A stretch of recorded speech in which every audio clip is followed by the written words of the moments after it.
Magandang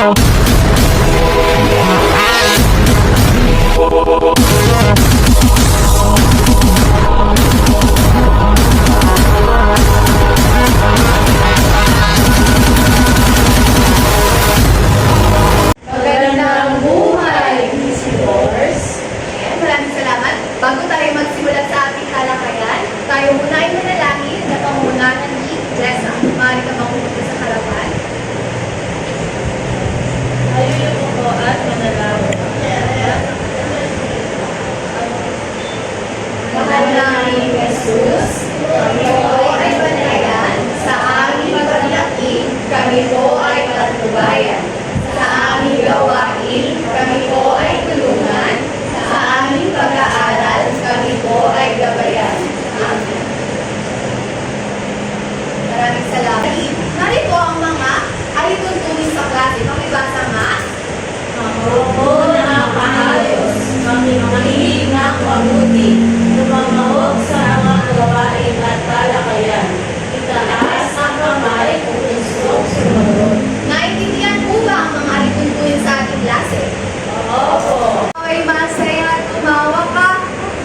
Familiar ba? Opo. Okay, kung familiar, tumayo ba ang lahat? At nais kong sabayan ninyo ang ating pagkanta.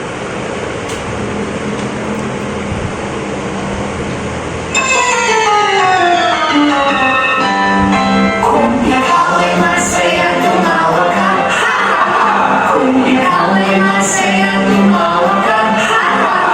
Kung ikaw ay masaya, ang buhay mo ay sisigla. Kung ikaw ay masaya, tumawa ka. Kung ikaw ay masaya, pumadyak ka. Kung ikaw ay masaya, pumadyak ka. Kung ikaw ay masaya, ang buhay mo ay sisigla. Kung ikaw ay masaya, pumadyak ka. Kung ikaw ay masaya, pumalak ka. Kung ikaw ay masaya, pumarap ka. Kung ikaw ay masaya, ang buhay mo ay sisigla. Kung ikaw ay masaya, pumalak ka. Kung ikaw ay masaya, gawin lahat. Kung ikaw ay masaya, gawin lahat. Kung ikaw ay masaya, ang buhay mo ay sisigla. Kung ikaw ay masaya, gawin lahat. Kung ikaw ay masaya, ang buhay mo ay sisigla. Kung ikaw ay masaya, gawin lahat. Ayan, maaari na kayo maupo. O, pakita mo nga kung paano ako tumawa. Ha? Ayun, maraming salamat. Ngayon, ang mga binanggit ibang mga halimbawa ay nagpapakita ng kilos o galaw. Opo. Sa mga hindi, ang pumapalakpak, pumapadyak, at tumatawa, ay nagpapakita ng kilos o galaw. Ayan, naintindihan po? Opo.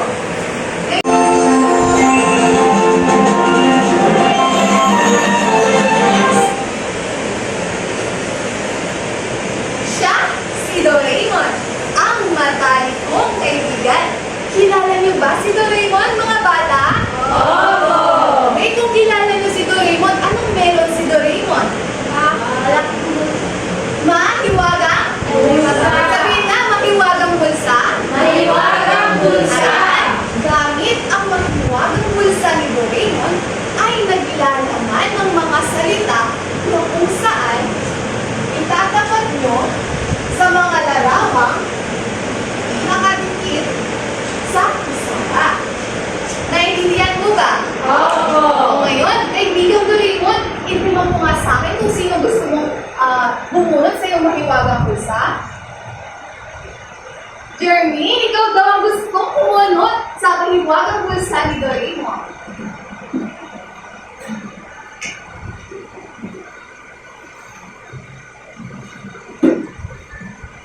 Basahin mo nga.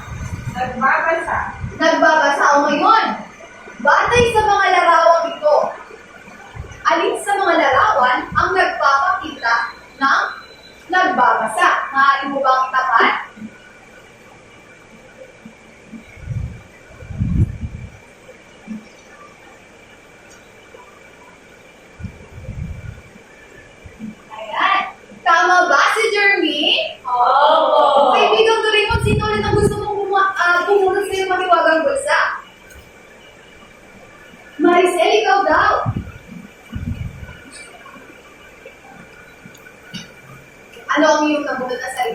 Naliligo. Naliligo. O, alin sa mga larawang yan na nagpapakita ng naliligo?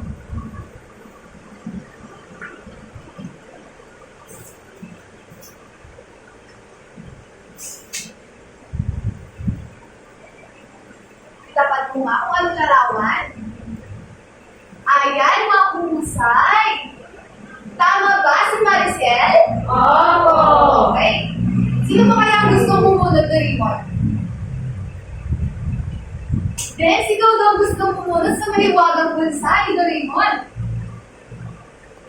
Anong salita ang nabunod mo? Nagtuturo. Ngayon, sa mga larawan sa pisaran na alin dyan ang nagpapakita ng nagtuturo?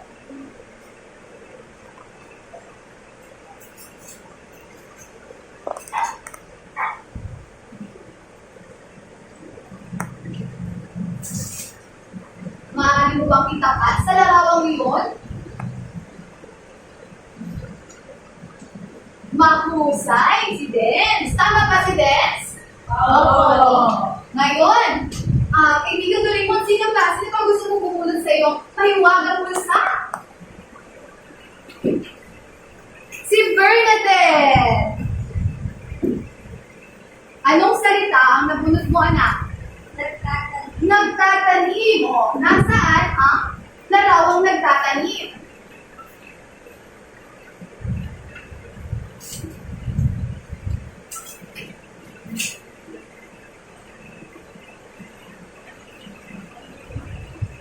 Mahusay. Tama ba si Bernadette?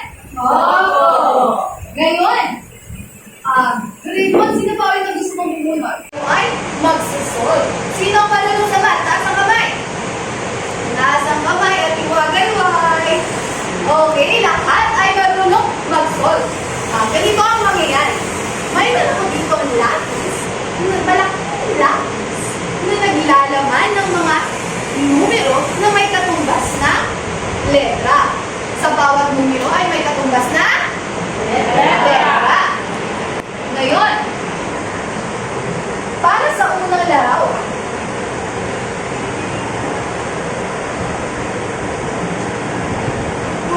divided by 2. Ilan kaya? 6. Okay, kung 6 yan, anong letra ang katumbas sa letter 6? P. Letter P.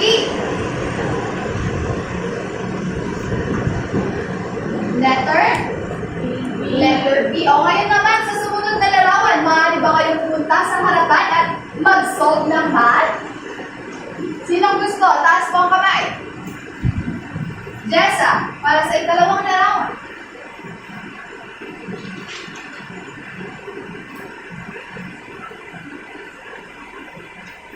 Pakibasa nga. 5 plus 3 equals 8. Okay.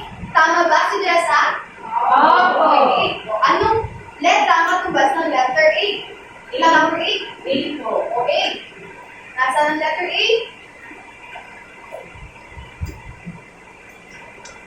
Ayan. O, sa susunod na larawan. Let's.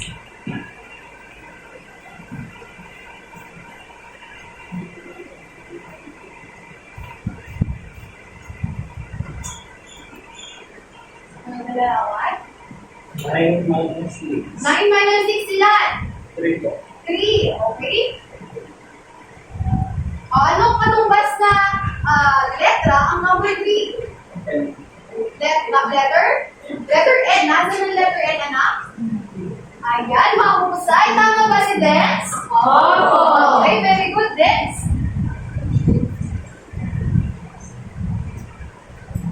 O, sa pang-apat na larawan, alin naman kaya? Sino gusto? Ina.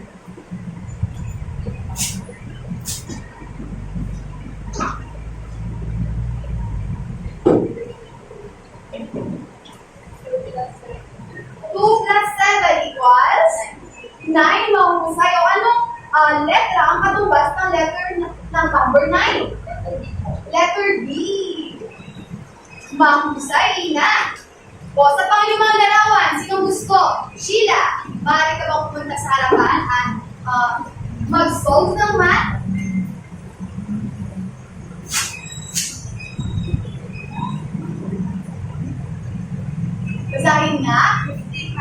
15 minus 3 ilan? 12, mahusay. Okay, anong katumbas na letra ang number 12? Letter I. O sa ika-anim na larawan, maaari ka bang pumunta sa harapan at mag-solve, Maricel?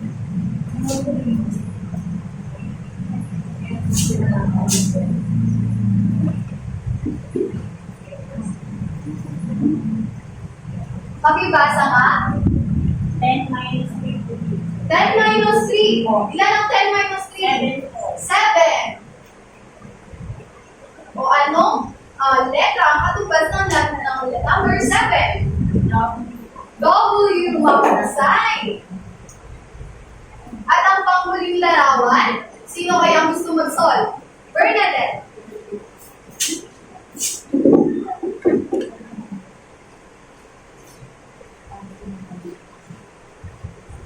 Pakibasa nga.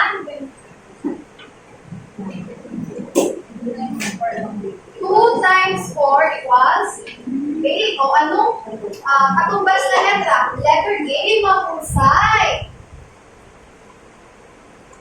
Ngayon, anong salita ang nabuo natin? Pandiwa. Ano ulit? Pandiwa. Bakit kaya tinawag na pandiwa ang mga salitang ito? Ating aalamin sa pamamagitan ng paggamit nito sa pangungusap. O gamitin nga natin ang salitang kumakain sa pangungusap ay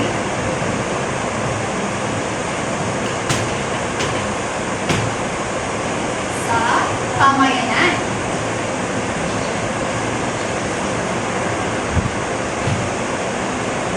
Sa binanggit mong pangungusap, alin dyan ang nagpapakita ng kilos o galaw?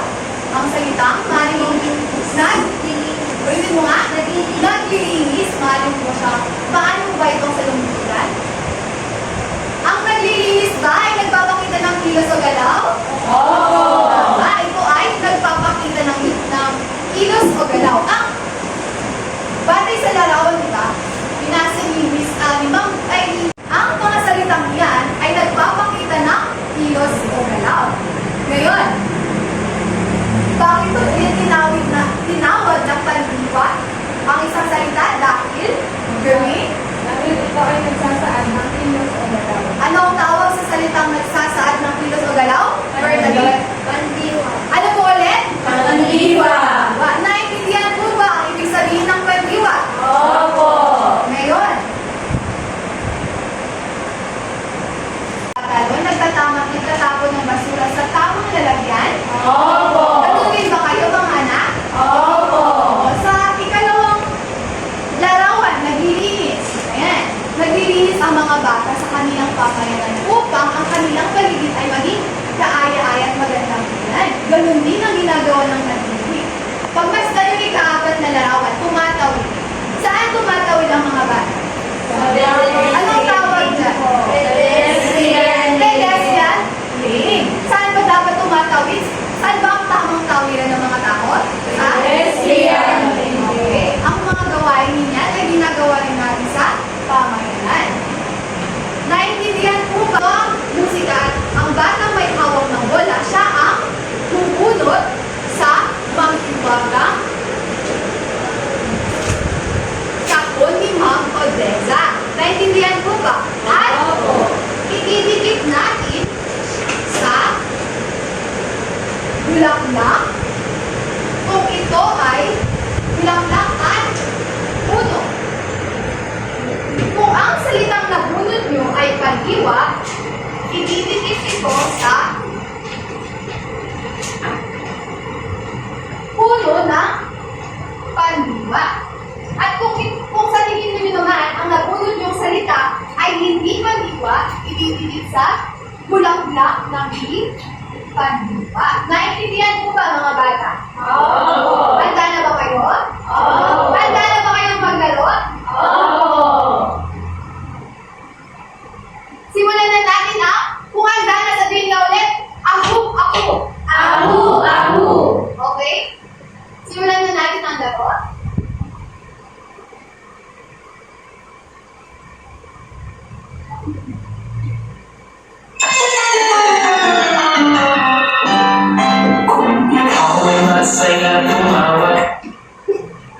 Jeremy, maaari ka bang pumunta sa harapan at bumunod ng salita?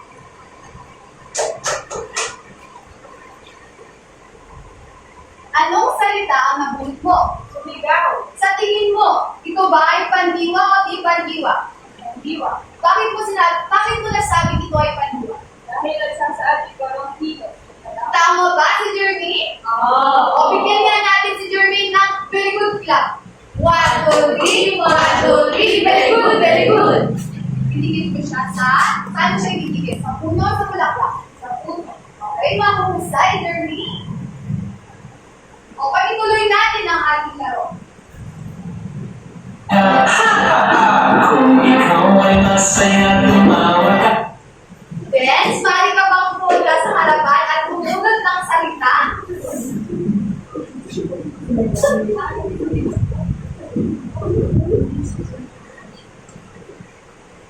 Anong salita ang yung nabunod? Pakibasa nga. Nagsipinyo. Nagsipilo. Sa tingin mo, ay, ito ba ay pandiwa o di pandiwa? Pandiwa. Bakit mo sinasabing pandiwa? Dahil yung pagsipinyo ko, kilos. Pakita mo nga kung ito ay may kilos. Ay, ay, may talaga. Okay, mahusay din.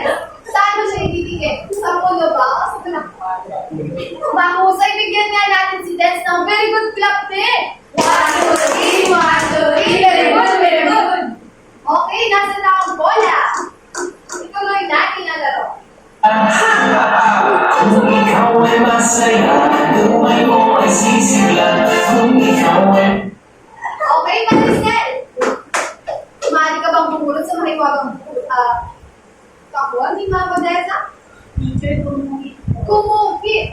Alin sa mga sa tingin mo? Ito ba ay pandiwa o di pandiwa? Pandiwa. Teacher. Bakit mo nasabi pandiwa? Kasi po, nagsasabi ko siya ng hilo sa galaw. Nagsasal siya ng kilos o galaw, mahusay. Maricel, bigyan din natin si Maricel ng maliit. Very good clap. 1, 2, 3, 1, 2, 3. Very good, very good. Tuloy natin. masaya, tumawa ka. Kung ikaw ay masaya, tumadyak ka. Jess, maaari ka bang bumunod sa mahiwagang box, Mama Deza? Anong nabunod mong salita? Bag po. Ba? Ano sa tingin mo? Ito ba ay pandiwa o di pandiwa? Di pandiwa. Bakit mo nasabing ito ay di pandiwa? Di po siya nagsasabi ng hilo sa galaw. Ano ba ang ba? Bagay. Bagay, mahusay, Jessa. Bigyan ka natin si Jessa ng very good clap din, mga anak. 1, 2, 3, 1, 2, 3. Very good, very good. Ituloy natin. Kung ikaw ay masaya, Okay, Sheila. Bumunod ka nga ng salita. Pintana. Sa tingin mo, ito ba ay pandiwa o di pandiwa? Bakit naman hindi pandiwa? Kasi hindi po nagsasabi. Dahil hindi nagsasad ng kilos o ang salitang pandiwa. Mahusay. Very good clap din kay Sheila. 1, 2, 3, 1, 2, 3. Very good, very good. Tuloy natin. tumadyak ka. Kung ikaw ay masaya, Tina, maaari ka bang bumunod ng salita?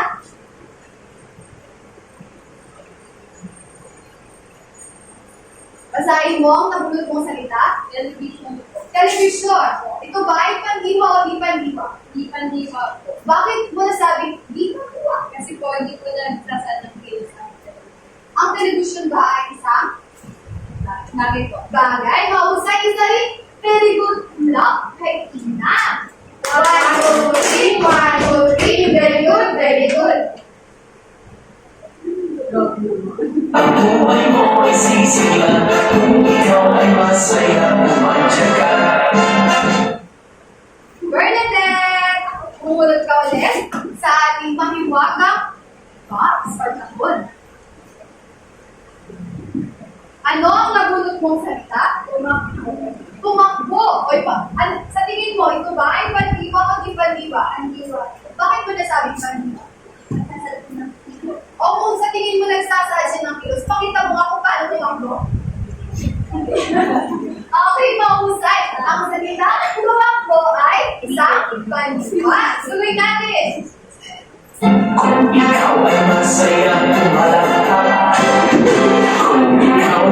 masaya tumarapat. Rex, maaari ka bang bumulot ulit sa ating takbuhan?